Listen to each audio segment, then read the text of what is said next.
স্বাগতম বিশাল ম্যাথ ক্লাসে। আজকে আমরা ষষ্ঠ শ্রেণীর সরল সমীকরণ পঞ্চম অধ্যায় অনুশীলনী 5-এর সরল সমীকরণগুলোর সমাধান নির্ণয় করো বা সমাধান করো, এরকম লেখা আছে। সমীকরণগুলোর সমাধান করো। আজকে আমরা এর আগের অঙ্কগুলো আমরা ভিডিও দিয়েছি। আজকে আমরা 16 নম্বর অঙ্কটি সমাধান দিতে চেষ্টা করব। এই অঙ্কটিও আমরা পক্ষান্তর বিধি এবং বর্জন বিধি দুইটা নিয়মে দেখাবো। তোমাদের বোর্ড বইয়ে বর্জন বিধি নিয়মে দেওয়া আছে, আমরা বোর্ড বইটাও দেখাবো। আর এমনি পক্ষান্তর বিধি যেটা স্বাভাবিকভাবে আমরা সবাই যে নিয়মে সমাধানটি করি এই নিয়মে দিতে চেষ্টা করব। তাহলে চলো আমরা সমাধানে যাই। অঙ্কটি বোর্ডে লিখে রাখছি 16 নাম্বার z+3 = 15। তাহলে আমরা প্রথমে পক্ষান্তর বিধিতে যাব, বা z = 15 - 3। কি করলাম? এটা বাম দিকের সংখ্যাকে আমরা চিহ্ন পরিবর্তন করে ডান দিকে নিয়ে আসলাম। তাহলে কোন সমীকরণের যে কোনো এক পক্ষের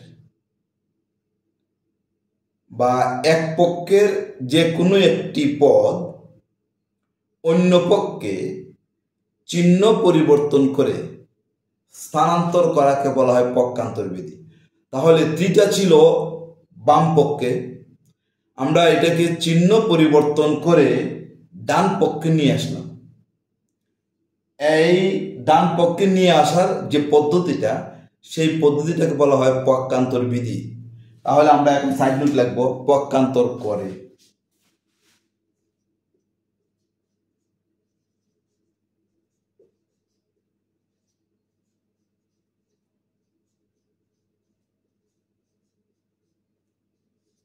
এই পক্ষান্তর করে। এখন z এর মান কি পাবো? z = 15 থেকে 3 চলে গেলে 12, প্লাসে মাইনাসে বিয়োগ 12। বড় সংখ্যার বামে যে চিহ্ন আনসারে সেই চিহ্ন হয়। এটা তোমরা আশা করি যোগ বা বিয়োগের সময় করে ফেলছো। অতএব সমাধান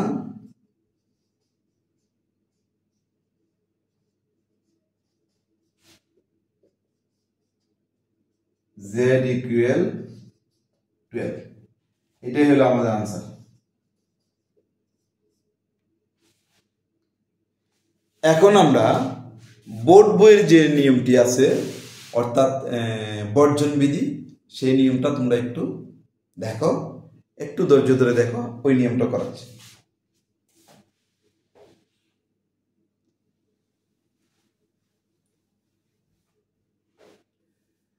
এখন দেখো, বা z+3 - 3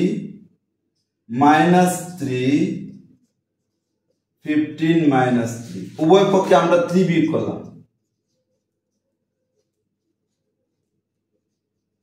উভয় পক্ষে 3 বিয়োগ,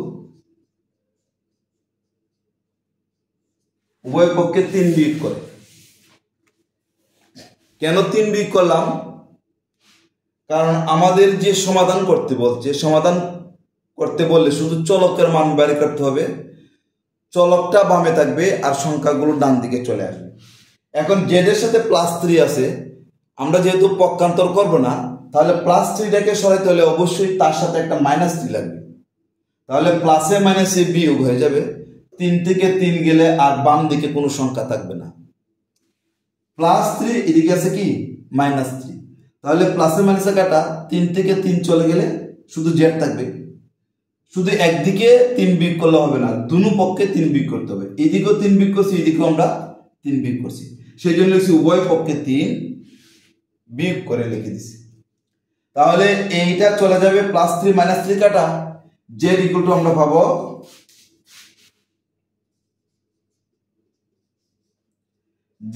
পাবো 12। এই নিয়মটাকে বলা হয় যোগ বা বিয়োগের বর্জন বিধি। কোনো একটি সমীকরণের উভয় পক্ষ হতে একই চিহ্নযুক্ত সদৃশ পদ, মানে একই রকম পদ, একই চিহ্নযুক্ত -3 একই চিহ্নযুক্ত সদৃশ পদ, একই চিহ্নযুক্ত অর্থাৎ এটা যদি মাইনাস হয় এটাও মাইনাস হবে, সদৃশ পদ উভয় পক্ষ থেকে যখন আমরা বর্জন করব একে বলা হয় যোগ বা বিয়োগের বর্জন বিধি। তাহলে তোমরা ষষ্ঠ শ্রেণীতে যারা আছো, যোগ বা বিয়োগের বর্জন বিধি সংজ্ঞাটা সপ্তম শ্রেণীতে উঠলে অবশ্যই তোমরা সেটা পাবে। তাহলে কোন সমীকরণের উভয় পক্ষ থেকে একই চিহ্নযুক্ত সদৃশ পদ বর্জন করলে একই চিহ্নযুক্ত পদ বর্জন করা যায়, একই চিহ্নযুক্ত পদ সরাসরি বর্জন করা যায়, একে বলা হয় যোগ বা বিয়োগের বর্জন বিধি। বুঝতে পারছো? তাহলে কোন সমীকরণের উভয় পক্ষ থেকে একই চিহ্নযুক্ত সদৃশ পদ সরাসরি বর্জন করা যায়, একে যোগ বা বিয়োগের বর্জন বিধি বলে। আমরা এই নিয়মটাকে বলা হয় যোগ বা বিয়োগের বর্জন বিধি। অতএব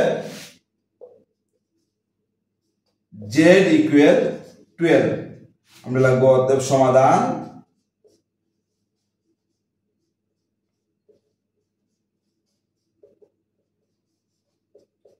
z ইকুয়াল 12, এটাই হলো আমাদের আনসার। তাহলে আমরা 16 নম্বরের এটা হলো বোর্ড বইয়ের নিয়ম, আর এর আগে আমরা বোর্ড বইয়ের নিয়ম স্যার আমরা দেখেছি। তোমাদের বোর্ডে এই নিয়মটা নাই, কিন্তু পরে আবার তোমরা পাবে। তাহলে যে কোনো একটি নিয়ম করলেই হবে, ভুল হবে না। তবে সাধারণত যেহেতু বোর্ড বইয়ে এই নিয়মটাই দেওয়া আছে, তোমরা আপাতত এই নিয়মটাই ফলো করলেই হবে। যদি এটাও বুঝতে অসুবিধা হয় তাহলে আগের নিয়মটা আশা করি তোমরা সমাধান করবে ওই নিয়মটা দেখে অঙ্কগুলো। তাহলে আজকের মতো এখানেই, নেক্সট ভিডিও বা নেক্সট অঙ্কের জন্য অপেক্ষায় থাকো। এই অপেক্ষা পর্যন্ত আশা করি তুমি সুস্থ থাকবে।